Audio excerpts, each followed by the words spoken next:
ikut syuting, katanya ikut syuting gimana, saya bilang kan.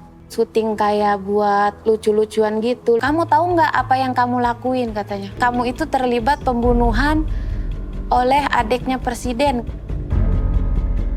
Nggak nyangka bisa sejauh ini terlibat kasus pembunuhan gitu.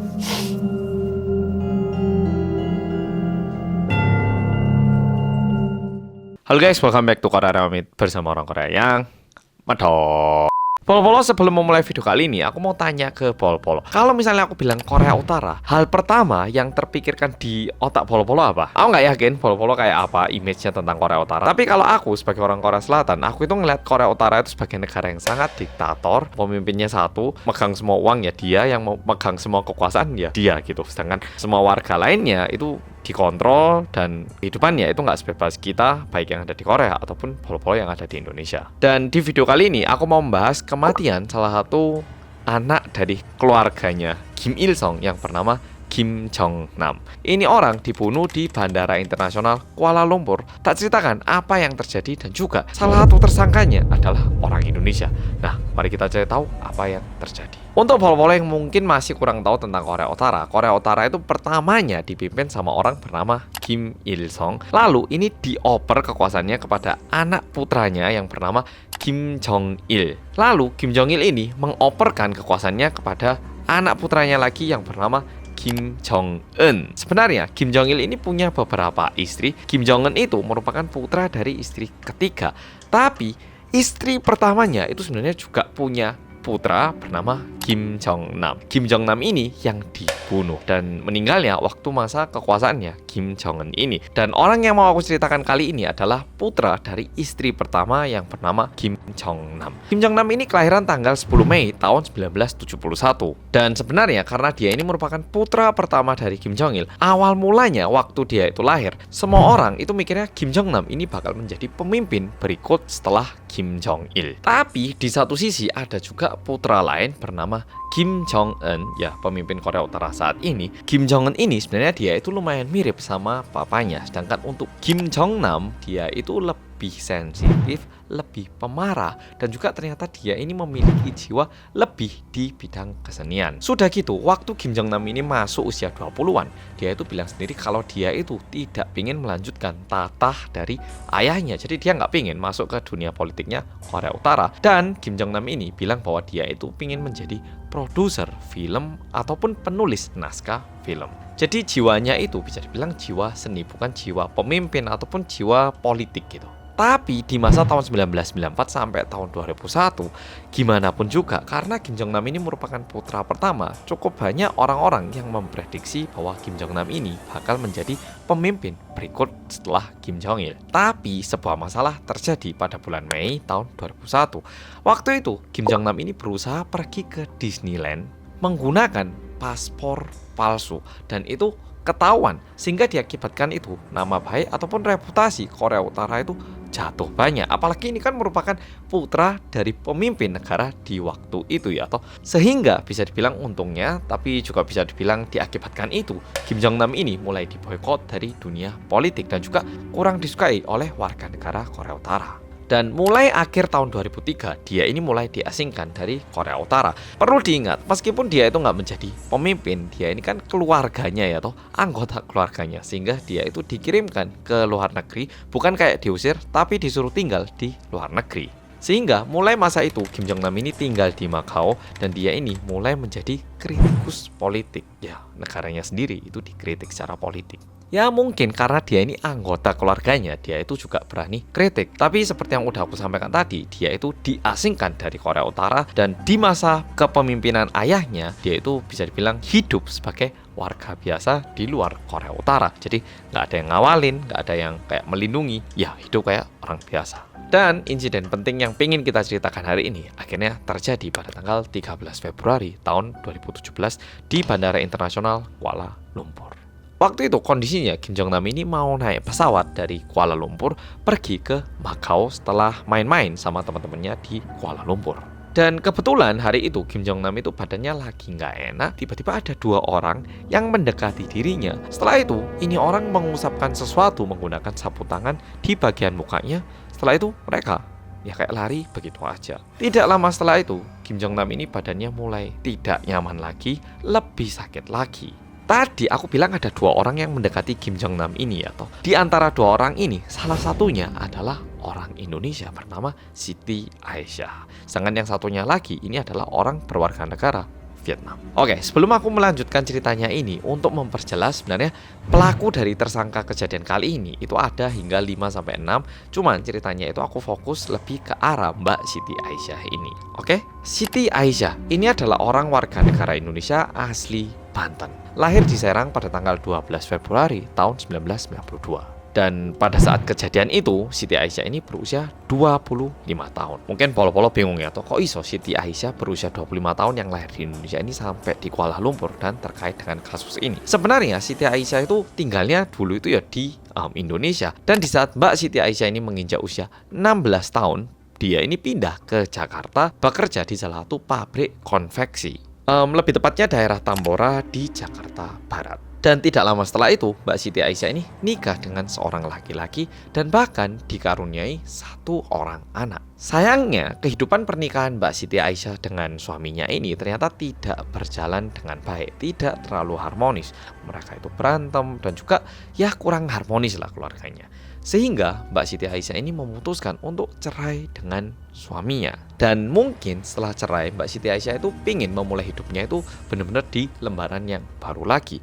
Sehingga Mbak Siti Aisyah ini memutuskan untuk pergi ke Pulau Batam. Dan gak lama di situ, salah satu temannya itu menawarkan pekerjaan ke Mbak Siti Aisyah. Bilangnya kayak gini, Siti, kamu mau nggak jadi salah satu pemeran di acara kayak prank gitu? Nah, kamu jadi pemerannya, bayarannya lumayan loh, mau nggak? Udah gitu, ini tuh ditayangkannya di TV Malaysia. Jadi teman-teman kamu nggak ada yang tahu, kamu bisa mulai karir baru loh di sana.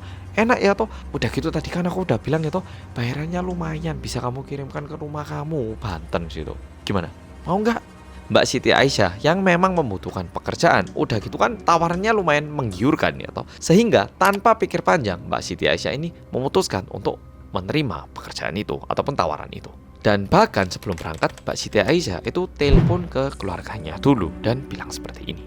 Pak, Bu, doain kakak ya, kakak dapat tawaran kerja nih di Batam. Iya, minta doa restu biar pekerjaannya di situ lancar dan gak ada halangan. Ya, Bapak ya, Ibu ya, doain kakak ya. Dan setelah itu pada tanggal 2 Februari tahun 2017, Mbak Siti Aisyah pamit ke keluarganya dan mempersiapkan untuk tinggal sementara di Malaysia. Mbak Siti Aisyah ini ternyata masuk ke Malaysia dari Batam menggunakan kapal feri. Sesampainya di Malaysia, Mbak Siti Aisyah ini bertemu dengan satu laki-laki yang memperkenalkan dirinya sebagai James. Dan James ini bilang kalau dirinya ini merupakan penanggung jawab alias produser dari acara TV reality show prank yang bakal dibintangi oleh Mbak Siti Aisyah. James yang terlihat bukan orang Malaysia, dia itu bilang bahwa dirinya ini adalah orang dari China, tapi udah lama tinggal di Malaysia sehingga lancar bahasa Melayu. Dan di situasi saat ini, Mbak Siti Aisyah itu sama sekali tidak curiga karena Mbak Siti Aisyah itu nggak pernah ngecek di internet ada nggak sih program TV kayak gini. Sebenarnya ini program dari stasiun TV mana? Apakah beneran ada? Itu sama sekali nggak dicek sama Mbak Siti Aisyah. Sehingga bisa dibilang Mbak Siti Aisyah itu mendapatkan tawaran dan ya ikut aja. Dan berdasarkan apa yang disampaikan oleh Mbak Siti Aisyah ke kepolisian nantinya, Mbak Siti Aisyah itu bilang bahwa James itu orangnya baik, lumayan humoris dan juga ramah kepada dirinya. Mbak Siti Aisyah juga menambahkan bahwa James itu sama sekali tidak terlihat seperti seseorang yang merencanakan sebuah pembunuhan. Dan pada tanggal 11 Februari tahun 2017, Mbak Siti Aisyah ini merayakan ulang tahunnya yang ke-25 di Malaysia bersama dengan James dan juga rekan kerjanya yang dia percayai sebagai staf dari reality TV show itu. Di sini, ini yang menurutku lumayan mengagetkan. Mulai tanggal 5 sampai 12 Februari, Mbak Siti Aisyah ini benar-benar bekerja. Jadi selama 1 minggu itu Mbak Siti Aisyah itu disuruh sama produsernya, oke ini sapu tangan, nah di sini kamu taruh lotion sama baby oil. Nah kalau sudah ini kamu oleskan ke orang yang nggak kamu kenal gini. Oke ini kita rekam semuanya. Oke ya lakukan. Nah ini dilaksanakan selama 7 hari. Ya, buat yang nggak paham, ini mirip kayak Just for Love ataupun kayak jebakan Batman gitu itu. Dan setiap episodenya Mbak Siti Aisyah ini juga dibayar. Satu episodenya Mbak Siti Aisyah itu dibayar Rp400 ataupun sekitar 1,3 juta rupiah. Dan tibalah tanggal 13 Februari tahun 2017 alias hari H. Pada hari itu lagi-lagi James ketemu sama Mbak Siti lagi. Dan James ini bilang, oke, hari ini kamu ada partner, oke. Tapi partner kamu ini dari Vietnam. Namanya Doan Thi Huong. Nah, udah gitu ini supervisor kita namanya Chang. Oke, jadi ini tim kita untuk hari ini. Dan lokasi prank kita hari ini adalah di Bandara Internasional Kuala Lumpur. Kamu siap nggak? Kan kita udah nyobain tuh beberapa hari terakhir, kasih lotion baby oil, usapkan ke muka orang, kita lihat reaksi. Ya kan, tahu kan, kamu udah biasa kan? Oke, kita mulai, langsung siap-siap. Mengikuti instruksi dari James, jam 9 pagi akhirnya Mbak Siti Aisyah dengan Mbak Doan Thi Huong ini tiba di Bandara Internasional Kuala Lumpur. Dan sebelum memulai pranknya, Chang itu bilang ke Mbak Siti Aisyah kayak gini, Mbak Siti Aisyah, hari ini kan sebenarnya kalau dilihat ya, rame banget, nggak kayak hari-hari sebelumnya. Nah, hari ini kamu harus benar-benar ngasih yang terbaik, oke? Ngasih yang terbaik. Hari ini targetnya nah, bapak-bapak yang itu aja. Kelihatan nggak itu bapaknya yang itu? Nah, oke, target kita hari ini adalah bapak yang itu. Pokoknya kamu lakukan ya kayak hari-hari sebelumnya, tapi kasih yang terbaik. Aku yakin kalau kamu ngasih yang terbaik, James nanti ngasih bonus kamu. Oke, siap? Langsung. Mulai. Orang yang ditunjuk oleh Chang ini seperti yang udah kita bisa bayangkan adalah Kim Jong Nam, putra pertama dari Kim Jong Il. Dan waktu itu Kim Jong Nam ini menggunakan jaket berwarna abu-abu. Seperti yang ditugaskan, akhirnya Mbak Siti Aisyah dengan Doan Thi Huong ini melakukan prank yang mereka kira benar-benar prank. Mereka oleskan lotion dan juga baby oil, lalu ini diusapkan ke mukanya Kim Jong Nam. Kim Jong Nam yang tentu tiba-tiba diolesin sesuatu sama orang yang nggak dikenal, nggak nyaman ya toh. Dia marah, melihat orang yang reaksinya marah, akhirnya Mbak Siti Aisyah dengan Doan Thi Huong ini melarikan diri dari tempatnya, pergi ke toilet lebih tepatnya. Tapi kaburnya itu bukan karena ini melakukan aksi yang gimana, cuman ya menghindari situasi biar nggak berantem, karena ngiranya ya ini sebatas prank. Setelah mereka berdua lari, sedangkan Kim Jong Nam yang mukanya diolesi dengan sebuah cairan pergi ke pusat informasi dan juga melaporkan kejadian ini ke pihak security. Mendapatkan laporan seperti itu, tim security langsung mengecek CCTV, tapi ternyata Mbak Siti sama Doan Thi Huong ini sudah melarikan diri dari bandara menggunakan sedan berwarna silver. Jadi kondisinya dua orang yang dicari ini udah melarikan diri, sedangkan Kim Jong Nam yang sudah datang ke pusat informasi, dia ini kan tentu juga ditanya ya atau identitasnya. Bapak siapa namanya? Bisa dicek identitasnya? Kim Jong Nam waktu itu memperkenalkan dirinya dengan nama Kim Chol. Dan paspor yang ditunjukkan oleh Kim Jong Nam di situ juga tertulis Kim Chol. 5 menit di pusat informasi ngomong-ngomong, tiba-tiba mukanya Kim Jong Nam ini benar-benar mulai pucat dan terlihat lemas, kayak tiba-tiba kesehatannya itu ngedrop banget gitu. Melihat itu, staf bandara langsung membawa Kim Jong Nam ini ke pusat medis yang ada di bandara internasional itu. Dokter yang bertugas di bandara itu langsung ngecek kesehatannya Kim Jong Nam, tapi setelah dilihat kondisinya itu jauh lebih parah dari yang dibayangkan. Dan dokter yang ada di bandara itu bilang, wah ini kayaknya nggak bisa ini kalau di sini, alat-alatnya kita itu nggak cukup. Ini perlu dipindahkan ke rumah sakit terdekat. Sehingga Kim Jong Nam ini langsung dipindahkan ke rumah sakit terdekat yang bernama Rumah Sakit Putrajaya. Jaraknya itu sekitar 30 km.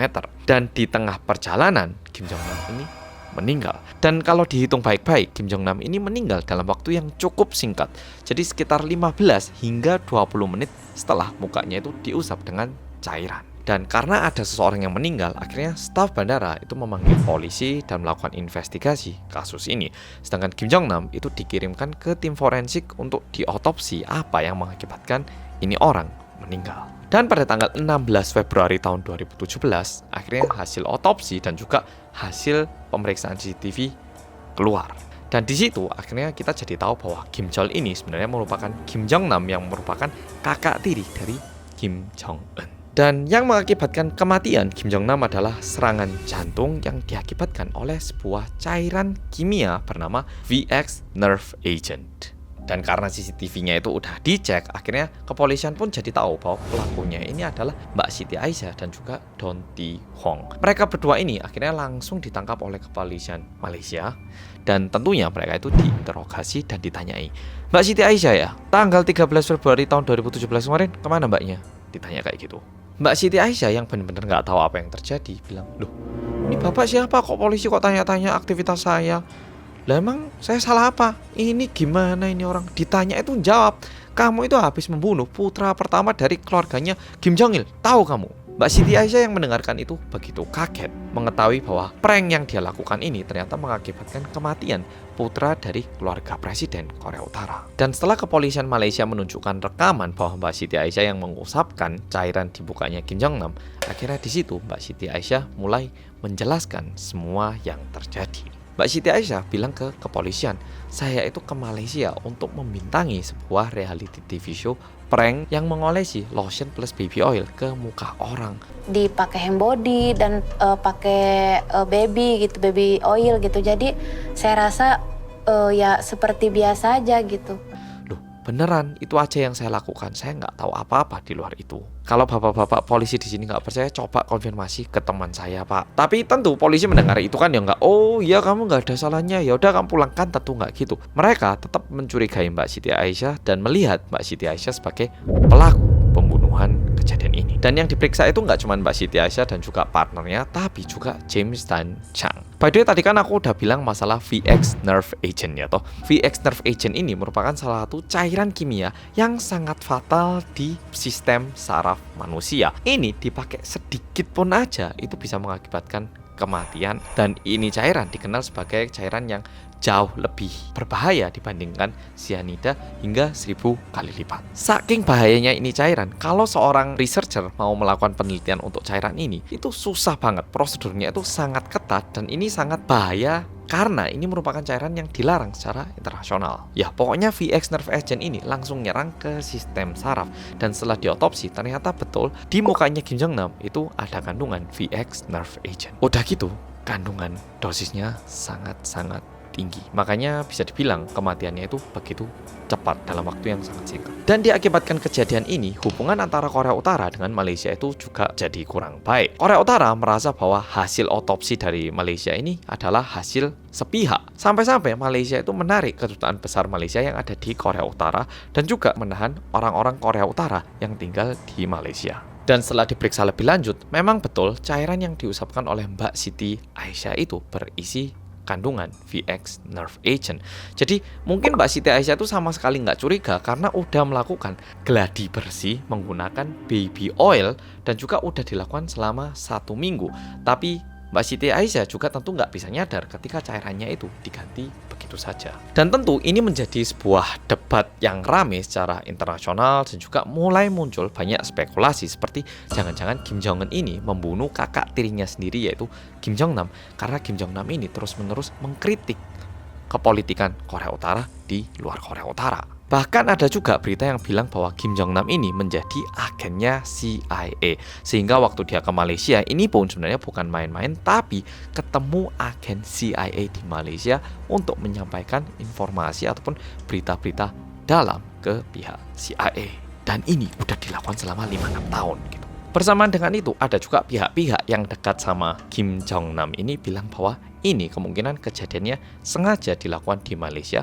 Kalau misalnya Kim Jong Nam itu ada di Korea Utara ataupun di China, mungkin karena Kim Jong Nam itu masih memiliki kekuasaan ya secara nggak langsung, dia itu masih dilindungi. Tapi kalau di Malaysia, karena dia itu benar-benar udah nggak terlalu banyak yang kenali, kejadian ini bisa terjadi. Ada juga yang melihat kejadian kali ini seperti itu. Sudah gitu, yang membuat orang-orang semakin curiga dengan Kim Jong Un adalah orang yang bernama James ataupun Chang. Mereka ini ternyata adalah orang Korea Utara yang memiliki nama Korea Utara dan juga mereka itu memalsukan identitas mereka kepada Mbak Siti Aisyah. Sekarang masalahnya ini mungkin bisa dibilang masalah politik internal keluarga Presiden Korea Utara. Tapi gimana untuk Mbak Siti Aisyah yang dari Indonesia yang bisa dibilang digunakan ya toh. Dan pada tanggal 11 Maret tahun 2019, sebenarnya Mbak Siti Aisyah sama Don Ti Hwang ini udah mendapatkan hukuman mati di Mahkamah Agung Malaysia. Dan juga mereka itu kondisinya udah ditahan selama 2 tahun di Malaysia dalam penjara.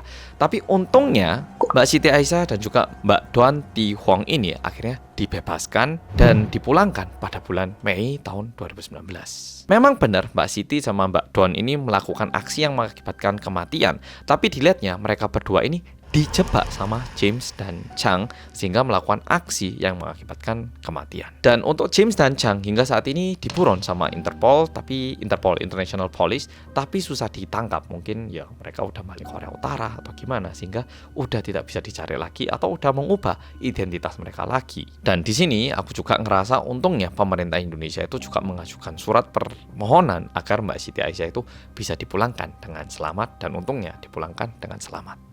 Oke, Polo-Polo, jadi cerita kali ini sampai di sini. Jujur ceritanya ini ruwet banget soalnya ada Korea Utara, terus aku orang Korea Selatan, ada orang Indonesia, di Malaysia, orang Vietnam, sangat terbelit kayak gini. Tapi yang aku pengen tanyakan kepada Polo-Polo gini. Kalau menurut Polo-Polo, siapa yang merencanakan semua ini sehingga Kim Jong Nam meninggal di Bandara Internasional Kuala Lumpur? Tuliskan di komen. Oke, Polo-Polo, makasih sudah nonton dan sampai jumpa di video